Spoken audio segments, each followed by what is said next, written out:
Stormy Daniels. Do I call you Stormy? Yes, that's my You're name. happy for that, for an interview? Absolutely. It's Miss Daniels if you're nasty.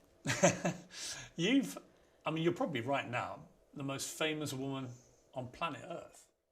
In a candid conversation with British journalist Piers Morgan, adult film actress Stormy Daniels shared insights into her life and career and her alleged affair with former US President Donald Trump. The interview shed light on the details of the widely publicized scandal and provided a glimpse into the experiences of Daniels, who has been a subject of media scrutiny for years. Kindly watch the full video and do us a favor to subscribe to our channel. Don't forget to share your thoughts in the comments section and check out the link to the first edition in the description. You're probably right now the most famous woman on planet Earth. How does that feel? Terrifying. Does it? Yeah, and surreal. It just doesn't make sense. Everyone thinks they know you. Very few people, I guess, know you properly. What has it been like for you to go through this extraordinary political maelstrom? God, there's like so many facets to that answer.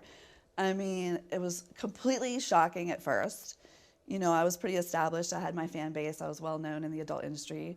I mean, I'd been a contract star for a long time, you know, both as a performer, writer, director, all of that stuff. And I had really solidified my place and where I wanted to be there. So there was this like instant explosion. But my fan base switched. Like the people that had been my followers, my fans for the longest time were a completely separate demographic than the ones I was totally being, you know, swarmed with. You know, I was dancing in strip clubs, which I had always done, but used to be I'd go on stage and most of the people would be, you know, white guys in suits, very much like you. And then suddenly overnight I walked out on stage and all of those guys were gone and it's gay men and trans people and women, a lot of women. Really? Just this whole other crowd and dynamic. So that was, you know, I guess shell-shocked would be the thing. And then just the misconceptions and the shock that came with that. You know, I'd been in porn for a long time. I had a thick skin. I wasn't surprised by being called like, you know, whore, slut, or, you know, all of that stuff. But it was the being treated inhuman, like next level, which was really, really shocking. And then that narrative started to change and people started to call me like really crazy things like a hero and like this champion for the Me Too movement. So then I started to feel like I was being pulled in all of these different directions where people, sometimes on purpose, sometimes inadvertently, were trying to use me to fit their cause and their narrative and what they wanted to get out of it, you know, and that was never the case. I was just telling the truth. What I've been struck by is a lot of women, I know actually, quite high profile women, they find you very admirable. They think that you've actually grown to represent female empowerment, the way you've stood up to power, the way you've refused to back down, the way you've fought your corner, and the way you've defended your industry when many people have, as you say, tried to sort of dehumanize you and shame you for it, and you've had none of that. Right. Has that been nice for you to see a lot of women actually come around and now be on your side? Oh yeah, absolutely.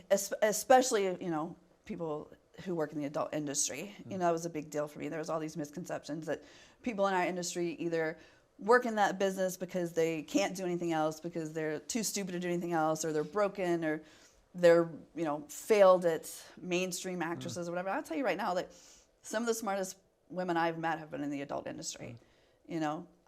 So that's really cool to sort of see us taken a little more seriously.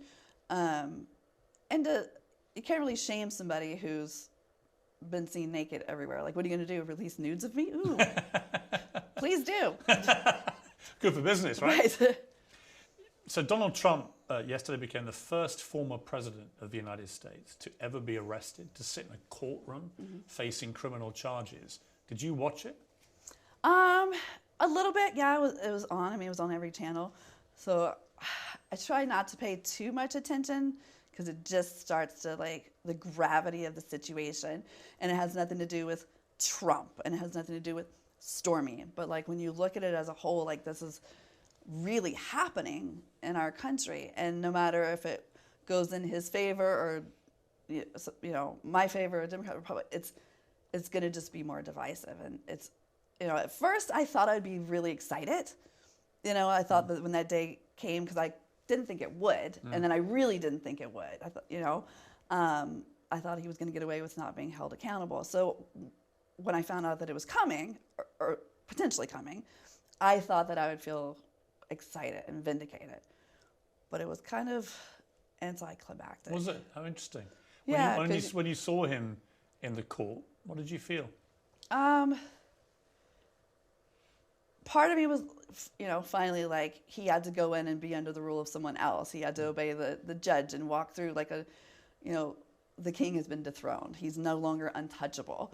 And nobody should be untouchable. It doesn't matter what your job description is, whether you're the president, you should be held responsible for your actions. But the other side of it was like, this is someone that our country elected and chose. Was there no better option? Right. You know what I mean? Like, this is just, honestly, there was a range of emotions, but I think sad was the one that was the most impactful and shocking for me to feel. How weird is it? You're Stormy Daniels, and you had a perfectly nice life, really, until recently with all this sort of mayhem. And suddenly, there's this moment in American history, and it's happening in a courtroom, and it's only really happening because of you. I mean, if you chart back the genesis of this court case, if he hadn't, through his lawyer, which is what the allegation is, paid this money to you, he wouldn't be sitting there. Right.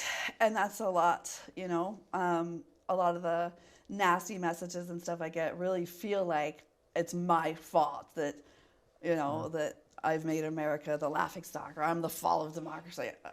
I wish I had that much power, but your only crime, it seems to me, is that you told the truth. Well, you got paid $130,000, right. And someone's got to explain why you got paid that. I mean, right, which I didn't even realize the gravity of the situation at the time, or the repercussions of that. But I'm not responsible for all of his bad behavior or the charges against him by any stretch. I'm sure there's just more than we can even imagine.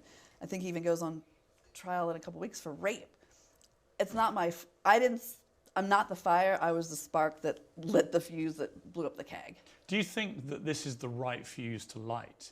Putting aside your own feelings about it all and what's happened to you, there is an argument that I've seen this actually from media across the divide, really, liberal media as well, saying they don't think there's enough there to justify putting a former president through this process. Do you think, you've touched on this, but do you think it's healthy for America and democracy to go after Donald Trump over this particular thing? Or would it have been better to wait for what some would argue are the more serious things? January 6th, right. The Georgia phone calls, the possession of potential classified documents, right. And so on. So I haven't, to be completely honest, I haven't read the indictment, or I have no legal knowledge of it. But I agree with you. To me, those are such more significant crimes. You know what I mean? My thing is one person. And obviously it's the most important thing to me because I am me, and it's selfish, my selfish opinion. But the January 6th, look how many people got injured or, you know what I'm saying? Like, it just seems like that's a bigger thing. But if this is what leads to it, I can't help but wonder if there's something we don't know. Right. Well, there is a belief they may not have put everything into what was already in the public domain. So we may have to wait and see. You weren't asked to give evidence to the grand jury, but you may be asked to testify if this ends up as a trial. How do you feel about potentially testifying in a trial that will be watched around the world? Anytime you're up in the public eye, it's scary. I used to get scared giving an oral book report in school. So, it's daunting, but I look forward to it. You know what I mean? Because I have nothing to hide. I'm the only one that has been telling the truth. And, you can't shame me any even more. So I feel like if they don't, it paints the picture that they know something about me that makes me, untrustworthy or not reliable. So you want to have I do. I think having them call me in and put me on the stand legitimizes my story and who I am. And if they don't, it almost feels like they're hiding me, and people will automatically assume I would that she must not be a good witness. She's not credible. So there's no doubt if they ask you to testify, you will testify. Oh, absolutely. You told the Times newspaper in London last week, I've seen him naked. There's no way he could be scarier with his clothes on. Valid. It's a funny line. And true, I stand by it. Do you want to see him jailed? I mean, not necessarily for this particular indictment, but just generally, would it give you any kind of closure with your time involving Donald Trump to see him jailed? Specific to my case, I don't think that his crimes against me are worthy of incarceration. I feel like the other things that he has done, if he is found guilty, absolutely, because a bigger problem is that if these allegations against him or whatever else that we don't know yet, he is found guilty or the evidence suggests that he is or whatever, and he doesn't, that it's going to just basically, I mean, it opens the door for other people to think they can get away with doing that and worse. One of the problems with this, particularly actually the indictments involving you and Karen McDougal, who's the other woman who received a payoff, it's become very politically toxic because Republicans, and I understand this, they say, look, it's different rules for Donald Trump to what it's been for Democrat politicians. And they cite John F. Kennedy, John Edwards, Bill Clinton, all had similar scandals, some far worse. None got indicted. That there seems to be a political bias there. That's one way of looking at it. Another way of looking at it, because if you want to look at the positive in this, is that we have made progress, you know, in our justice system in our country and for women. You know what I mean? Like, if those other presidents had done today what had happened then, would it be treated the same? Or is it specifically just people screaming, this is a vendetta against Trump? But let's for a moment here pretend that it was another president or Clinton today and this happened. I mean, look how... I think that's right. Post Me Too. Exactly. I think there probably would have been actually a different attitude to a lot of these former Democrat politicians. That's what I hope and believe. You know what I mean? Like, people just trashed Miss Lewinsky and you know, all the way back through history. And I would like to believe that if those things happen now, that it would be different. Of course, he's going to spin it, and the Republicans and the MAGA people are going to spin it and say, like, it's just because it's him. But is it really? You know what I mean? Like, I'm hoping that it's just us moving forward. And you could apply that to, you know, the way that, you know, racial crimes are handled, or, you know what I'm saying? Like, I just think that it's hopefully a sign of progress. That actually everybody, whoever you are, however powerful, you should be held accountable. Oh, absolutely. But in this case, it's a sex scandal. It's a woman speaking out against somebody in power. And they want to say it's just because it's him. But I would like to believe it doesn't matter that it's him. He just happens to be the one now. You were a registered Republican. Still am. You still are? So for the Republican... That's my favorite. You just made a whole bunch of people watching this pee their pants. Right. Because that just blows their whole thing out. That I mean, a lot of them probably don't realize. I know. It's an easy thing to look up. Have you voted Republican? I have not in the last election. Did you vote I didn't vote. Did you vote for Trump in 2016? No. You didn't? You never voted for him? No, I did not. But you have voted Republican before? And you never voted Democrat? No, I actually didn't. I mean, that was so long ago that I didn't vote, which is a terrible thing to say, but, you know, we should all vote. But I do think they'll be surprised. I know.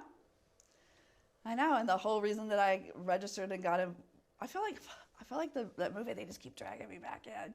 You know, like, I have no political aspirations, not interested, try not to be interested, and it just keeps happening. You know, like, that's how the whole being a registered Republican came about, was because of the draft Stormy campaign in 2009, which I didn't even know about. And the only reason I got involved is because I was mad at the guy for using my name and pictures without my permission. And I think you had a brilliant, well, this is when you ran against him for the Senate, and you had a brilliant slogan, which was screwing people honestly. Also true. I mean, I love that, because that was extremely pertinent to what we're now talking about, obviously. The Republicans who have a problem with you say that what you're doing is deliberately trying to derail Donald Trump's 2024 presidential campaign. He doesn't need my help for that. He's going to do that on his own. But has that even crossed your mind? I mean, do you think he should be allowed to run again? It is a free country, and what I'm surprised at is that the laws allow him to. As it stands now, I was equally surprised. I was like, oh, surely someone who's indicted and whatever would be exempt from being able to run. shocker to me last week that there's no rule against it. Well, he could actually be convicted and go to prison. Right? And still be president of the United States. That's the most absurd thing to me. That blows my mind, actually. Me too. I was like, wait, what? And that has nothing to do with him. He could just be dude A and dude, you know what I mean? Like, that just seems like beyond my comprehension. But I guess they never thought they would have to make that rule. Jenna Jameson, a fellow adult entertainment star, said recently about you, the left looks at her as a whore and just uses her to try to discredit the president. The right looks at her like a treacherous rat. It's a lose-lose. Should have kept her mouth shut, her trap shut. What do you say to that? Part of that statement, I think there are people that agree with that statement. You know, they, like I told you earlier, people took my story, which is my personal thing, and just me speaking out and protecting myself and standing up to bullies and, you know, defending myself against these personal attacks, to try to fit it into their own narrative. Whether it was, you know, the Republicans saying that the Democrats sent me there, or the Republicans trying to say I was their champion. I mean, the Democrats trying to say I was their champion, or the Me Too movement, or, you know, everybody tried to use my story to fit their own. We're all trying to use thing. you. Exactly. And so part of that is true. And I hate to agree with anything that Jenna says, but part of that is true. I am horrified and extremely disappointed that this woman who came from my industry, from the same company that I was with for 17 years, and says, just keep your trap shut, she should be ashamed. She has a daughter. That's, you know. Do you think she means it in the sense of you can't win, so why even try? I don't know how. I'm not going to presume to know what she meant by it, but none of it's good. Donald Trump pled not guilty to all the charges. He's always denied having sex with you, but he's never explained why, if that's the case, you ended up being paid $130,000 by his lawyer. Right. There's an inconsistency at best about that position. At best, yeah. I mean, he's full of inconsistencies. Like, I mean, somebody should ask him that question. You know what I mean? Like, but it seems pretty obvious. You know what I mean? Like, you have these people that want to say that I was a prostitute and paid that night. So then I had this whole other subsect, I don't even know if you know about this, of sex workers and escorts pissed at me for ruining business. For really? Like, yeah, for, you know, it's like a doctor, lawyer, like client privilege thing. And I was like, if that had been the case, I wouldn't have said anything. And if I was just trying to get attention, I've had sex with some way hotter people that are famous. I would have told one of those stories. You know what I mean? Like, it wasn't a kiss and tell. As a matter of fact, I took the money because I didn't want anybody to know. But there is that thing, like, if there was a transaction that was arranged and that's what I went there for, then why was I paid over a decade later? And there's a couple things that, as I've been mulling this over, pretty obsessively in the last 2 weeks. Like, because it doesn't matter how many times you put a fact out and you try to tell people that they just, you know what I mean? Like, if you want to call me a name, fine, that's your opinion. If you think I'm fat or I'm whatever, and I'm not going to try to change your opinion about porn, whether you don't agree with it for ethical, moral, I'm not here to do that. I'm also not here to, like, change your political opinions, your stances on something. But when you show a piece of evidence that's irrefutable and it's still just, you know what I mean? Like, hey, I met Trump in the golf course at the, you know, at that event in Tahoe in 2006. I wasn't paid until over a decade later. So how is that being paid for sex? I mean, yeah, I mean, that's ridiculous. It is ridiculous. I'm going to come to the meeting. I actually have a personal involvement in one part of it, which you probably don't even know about. Oh, really? So I'll just hold that over until we get there. But it's quite interesting. I have so many questions. Well, it was interesting to me when I read it. I was like, tease.